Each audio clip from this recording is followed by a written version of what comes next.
ॐ नमो भगवते वासुदेवाय।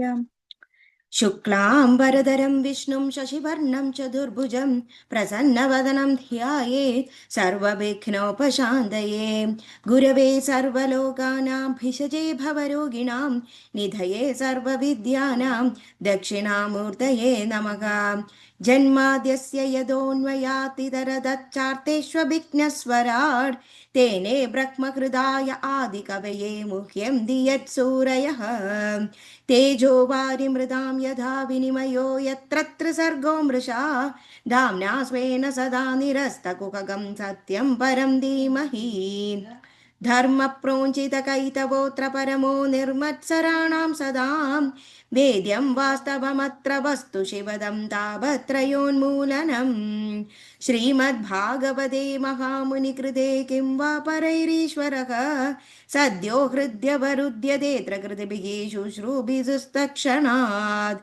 निगमकल्पतरोर्गलितं फलं शुकमुखादमृतद्रवसंयुधं पिबत भागवतं रसमालयं मुहुरहो रसिका भुवि भावुकाः।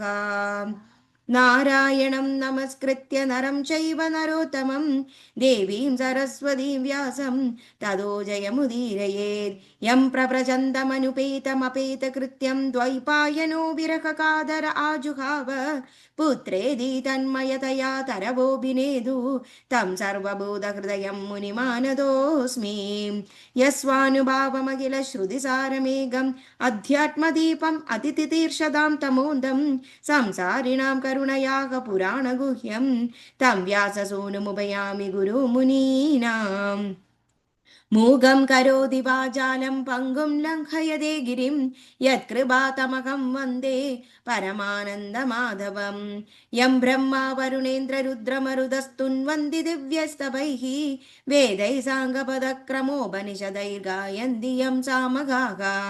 ध्यानावस्थिततद्गतेन मनसा पश्यन्ति यं योगिनो यस्यान्तं न विदुः सुर असुरगणा देवाय तस्मै नमः। कोमलं कूजयन् वेणुं श्यामलोऽयं कुमारगः वेदवेद्यं परं ब्रह्म भासदां पुरतो मम। भूतैर्महद्भिर्य इमा पुरो विभुः निर्माय चेदे यदमूषु पूरुषः भुङ्क्ते गुणान् षोडश षोडशात्मकः सोऽलं गृहीष भगवान् वजांसि मे। सच्चिदानन्दरूपाय विश्वोत्पत्त्यादिहेतवे तापत्रय विनाशाय श्रीकृष्णाय वयं नुमः। श्रीहरे नमः श्रीहरे नमः। गोपिका जीवनस्मरणं गोविन्द गोविन्द। अद अष्टोऽध्यायः। मैत्रेय उवाच अदद्धेवगणाः सर्वे रुद्रानीकैः पराजिताः शूलपट्टशनिशृङ्गं गदापरिकमुदद्गरैः संचिन्न भिन्न सर्वाङ्गा सर्त्विक्सभ्याभयाकुलाः स्वयंभुवै नमस्कृत्य कार्त्स्न्येनैतन्यवेदयन् उपलभ्य पुरैवैतत् भगवानब्जसम्भवः नारायणश्च विश्वात्मा न कस्याद्वरमीयतुः तदा कर्ण्यविभूप्राह तेजीयसि कृदागसि क्षेमाय तत्र सा भूना प्रायेण बुभूषदाम् अदाभियूयं कृतकिद्भिषाभवं ये बर्हिषो भागभाजं परादुः प्रसादयध्वं परिशुद्धचेतसा क्षिप्रप्रसादं प्रगृहृताङ्कृपद्मम्। आशांसानाजीवितमध्वरस्य लोकसपालकुपितेन यस्मिन् तमाशु देवं प्रियया विहीनं क्षमापयध्वं हृदि विद्धं दुरुक्तैः नाहं न यज्ञो न च यूयमन्ये ये देहभाजो मुनयश्च तत्त्वं विदुप्रमाणं बलवीर्ययोर्वा यस्यात्मतन्त्रस्य क उपायं विधिस्तेत् इद स इद्धम् आदिश्य सुरानजस्तैः समन्वितः पितृभिः सप्रजेशैः ययौ स्वधिष्णा निलयं पुरद्विषः कैलासमद्निद्रिप्रभरं प्रियं प्रभोः जन्मौषधिदप्पो मन्त्रं योगसिद्धैर्नरेतरैः जुष्टं किन्नरगन्धर्वै अप्सरोभिर्वृतं सदा नानामणिमयै शृङ्गैर्नानाधातुविचित्रितैः नानाद्रुमलत्ताङ्गुर्मन् नानामृगगणावृतैः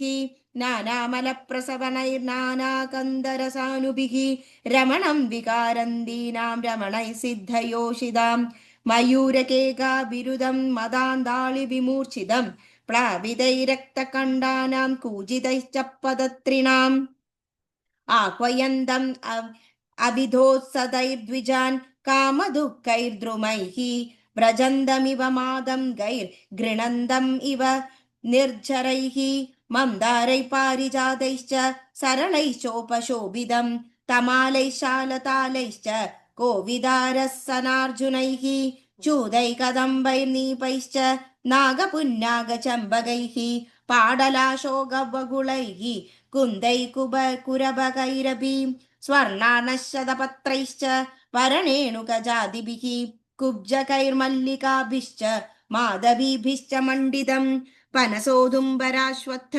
प्लक्षण्यग्रोधहिङ्गुभिः भूर्जैरोषद्दिभिः पूगै राजपूगैश्च जम्बुभिः कर्जुरामरातकाम्राद्यैः प्रियाळमधुकेङ्गुदैः द्रुमजादिभिरज्ञैश्च राजिदं वेणुकीचकैः कुमुदोल्पलकल्हार शतपत्रवनर्दिभिः नलिनीषुकलं कूजत् खगवृन्दोपशोभितं मृगैशाखामृगैः क्रोधैर्मृगेन्द्रैर्ऋजशल्यगैः गभयैः शरभ्यैर्व्याघ्रैरुरुभिर्हिषादिभिः कर्णात्रैकपाशास्वैर्निर्जुष्टं व्यगमृगनाभिः कदलीचन्दरसंरुद्ध नलिनीपुलिनश्रियं पर्यस्तं नन्दया सत्याः स्नानपुण्यतरोदया विलोक्य भूदेशगिरिं विबुधा विस्मयं ययुः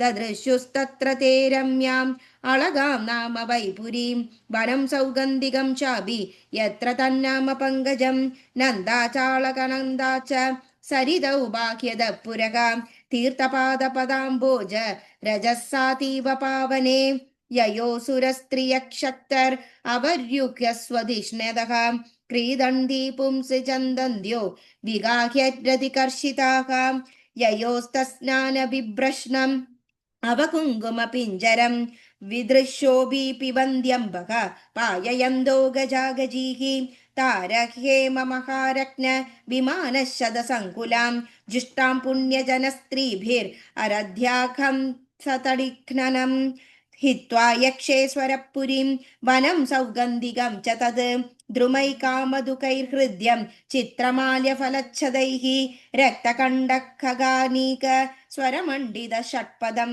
कलहंसकुलप्रेष्ठ करदण्डजलाशयं वनकुञ्जरसङ्कृष्ट हरिचन्दनवायुनाम् अधिपुण्यजनस्त्रीणां मुहुरुन्मथयन्मनः वैडूर्यकृतसोपाना वाप्य उल्पलमालिनीः प्राप्ता किबुरुषैर्दृष्ट्वा त आराददृशुर्वडं सयोजनशदोच्छेददा पानोदविरवायदः पर्यकृता चलच्छायो निर्नीडस्तापवर्जितः तस्मिन् महायोगमये मुमुक्षु शरणे सुराः ददृशु शिवमासीनं त्यक्तामर्षमिवान्तकं सनन्दनाद्यैर्महासिद्धैः शान्तैः संशान्तविग्रहम् उपास्यमानं सख्या च भर्त्रा गुह्यर्करक्षसां विद्यातपो योगपथम् आस्तिदं तमधीश्वरं चरन्दं विश्वसुहृदं वात्सल्यालोकमङ्गलं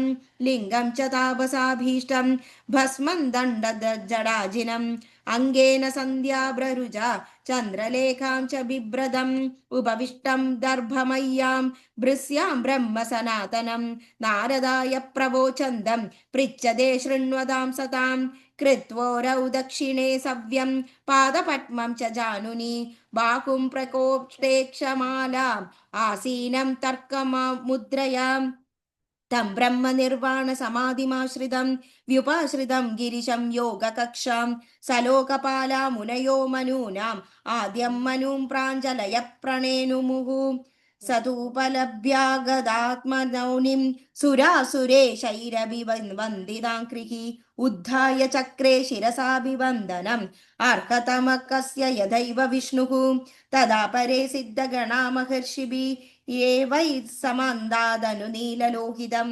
नमस्कृत प्राह शशाङ्कशेखरं कृतप्रणामं प्रहसन्निवात्मभुः ब्रह्मोवाच जाने त्वाम् ईशं विश्वस्य जगदो योनिबीजयोः शक्ते शिवस्य च परं यत्तद्ब्रह्म निरन्तरं त्वमेव भगवन्नेतच्छिवः शक्त्योः स्वरूपयोः विश्वं सृजसि उपास्यसि क्रीडनुर्नः पडो यथा त्वमेव धर्मार्थदुःखाभिपत्तये दक्षेण सूत्रेण ससर्जिता स्वरं त्वयैव लोके वसिताश्च सेदवो याद्ब्राह्मणा श्रद्धदते धृतवर्त्रताः त्वं कर्मणां मङ्गलमङ्गलानां कर्तु स्म लोकं तनुषे स्वपरं वा अमङ्गलानां च तमिश्रमुल्बणं विपर्ययकेन तदेव कस्यचित् न वै सदां त्वचरणार्पितात्मनां भूतेषु सर्वेष्वपि पश्यतां तव भूतानि चात्मन्यपृथक् विदृक्ष्यतां प्रायेण रोषो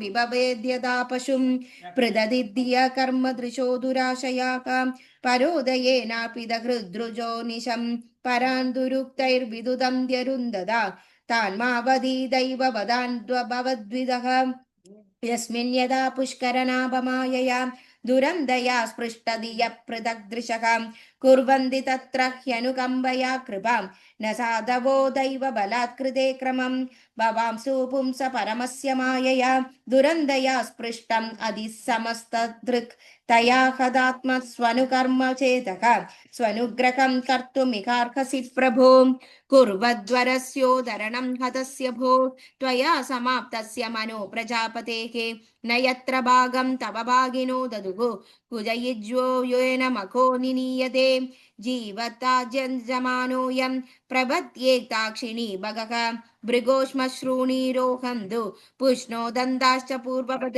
देवानां भग्नगात्राणां ऋत्वजां चायुधास्मभिः भवदानुगृहीतानाम् आशु मन्योस्त्वनातुरम् एष ते रुद्रभागोऽस्तु यदुच्छिष्टोद्वरस्य वै यज्ञस्ते रुद्रभागेन कल्पदामद्य यज्ञहन् इति श्रीमद्भागवते महापुराणे पारमहंस्यां संहितायां चतुर्थस्कन्धे रुद्रसान्त्वनं नाम षष्ठोऽध्यायः। श्रीहरे नमः गोपिका जीवनस्मरणं गोविन्द गोविन्द नारायण अखिल गुरु भगवन् नमस्ते। Thank you.